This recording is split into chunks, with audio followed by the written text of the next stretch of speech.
Bonsoir chers amis, ce soir je suis barman. Barman sans barbe, ça n'existe pas. Pour être barman, il faut avoir le barman style.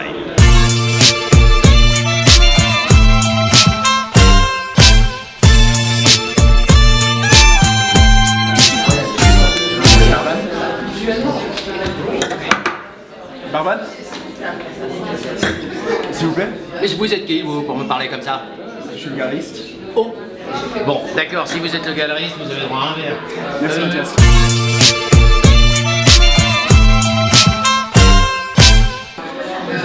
Galeriste, on est où ici? On est à Yet Project, une galerie d'art contemporain qui présente Yet, Y-E-T. Ça veut dire quoi, Yet? Yet, ça veut dire not yet, yet to come. C'est un jeu de mots en fait sur, comment dire, des choses qui sont en train de venir et qui vont devenir. Donc des artistes qui ont envie de présenter des œuvres qui sortent de l'atelier et qui arrivent dans une galerie d'art pour ensuite être accrochés sur les parois d'un collectionneur, d'un amateur d'art. Et on se trouve où ici? Comment est-ce qu'on vous trouve? Alors on est à la rue Jean-Violette 15 à Genève et c'est très simple, il suffit d'aller juste à côté de l'hôtel de la Cour des Augustins qui est un hôtel design très connu ici à Genève et on me trouve. Et dites-moi, vous existez depuis quand?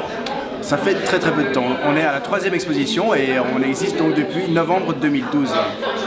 Qu'est-ce qui pourrait vous décrire par rapport à d'autres galeries sur la place de Genève, en Suisse romande ou en Suisse tout court? Alors d'abord la convivialité du bar par exemple. Vous m'avez engagé ce soir, je ne savais pas où j'allais atterrir d'ailleurs. Du vernissage, on peut le dire.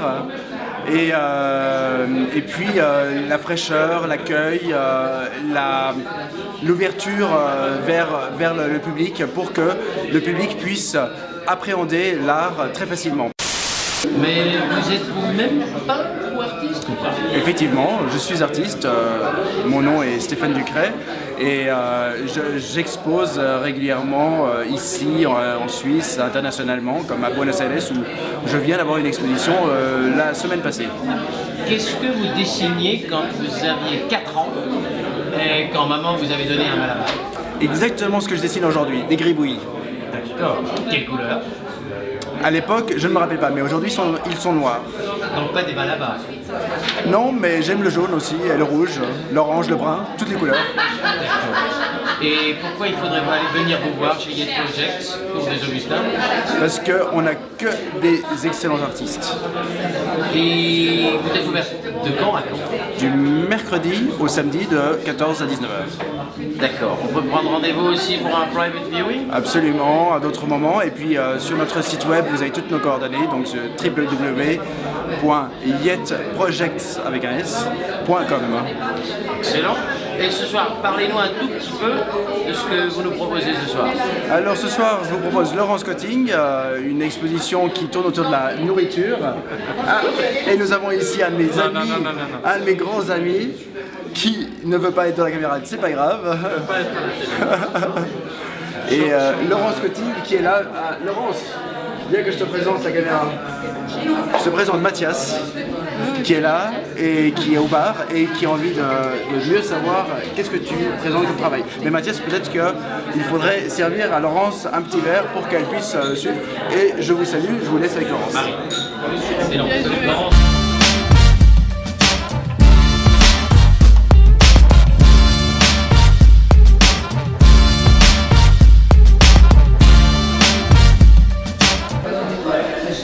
Bon, en clair, Stéphane Ducret m'a renvoyé puisque j'étais un barman qui vraiment ne faisait pas l'affaire. Mais heureusement que j'ai Laurence Cotting à mes côtés qui ce soir expose ici à la galerie Yet Project. Laurence, on a fait un petit tour. Parle-nous de ce qui t'anime le plus puisque nous avons quand même quelque chose qui est très marquant.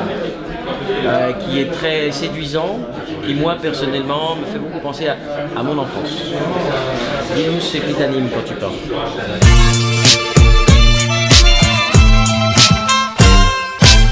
La peinture. Oui. La matière de la peinture déjà. Oui. Voilà. Toutes ces taches, ces formes organiques, les sels, les bonbons, les biscuits. Donc, les couleurs. quand tu dis forme organique, cellule, couleur, c'est comme si je regardais un malabar à travers un microscope. Moi, je sais pas, j'ai jamais essayé, c'est possible. Non, c'est pas ça?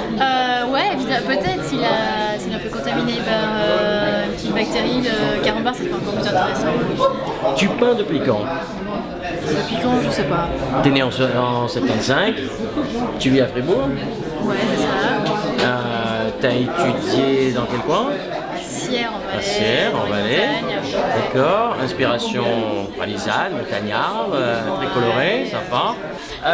Mais dis-moi, si tu devais expliquer, tu connais Gilbert Montagnier, le chanteur? Ouais. Et on sait tous qu'il ne voit pas. Alors si tu devais lui expliquer à quelqu'un qui est non-voyant ce que tu fais, comment tu le ferais? Je dirais de toucher. Ah, Ouais, parce que c'est quelque chose qui est quand même qui appelle le côté tactile, le rapport au corps. Et je pense que voilà, s'il était dans mon atelier, je lui dirais de toucher. Parce que ça joue beaucoup avec des épaisseurs, des liquidités. Si on regarde de près, il y a plein de petites choses comme ça qui se passent. Et je pense qu'on peut appréhender un peu la peinture de manière tactile. Bon, évidemment, on ne peut pas le faire là, donc on a ce petit. Peut-être une petite frustration pour les voyants. d'accord. Qui ne peuvent pas non plus goûter, qui peuvent toucher. Parce qu'ils ont un goût, tes tableaux, si on les mange. Ouais, je pense. Ouais. Moi je pense beaucoup au chocolat. Imaginer, ouais. Chocolat, caramel, Smarties. Vitrine de confiserie, pâtisserie.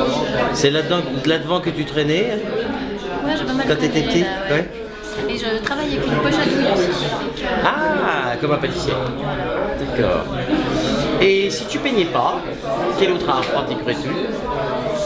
Je pense pas que je pratiquerais de l'art, je pense que je ferais des études de biologie. D'accord. Ça se retrouve un peu, hein, le côté moléculaire, cellulaire dans tes peintures. Et puis, quel est ton format préféré? Je vois qu'il y a du très grand, il y a du petit. Est-ce que tu es comme beaucoup d'artistes qui disent plus c'est grand, mieux c'est parce que mon âme a un écran, ou comment tu fais? Non, moi j'ai commencé là vraiment d'une manière hyper logique, où j'ai commencé avec des tout petits formats comme ça. J'avais un tout petit atelier à l'époque, donc c'était en fonction aussi. Et j'ai agrandi les formats de plus en plus, vraiment comme une sorte de zoom out. Et les plus grandes pièces qui sont là sont des zooms de peinture plus petites. Donc j'ai pas un format préféré, je pense que c'est très différent de travailler en grand format. C'est vraiment une autre réflexion, c'est peut-être moins spontané. Et je pense que les deux formats doivent être présents, ils montrent autre chose. Donc on voit les grands formats différemment. Si on voit des plus petits formats qui sont un peu plus fournis, un peu plus vivants comme ça, et les grands un peu plus posés. Parlons technique.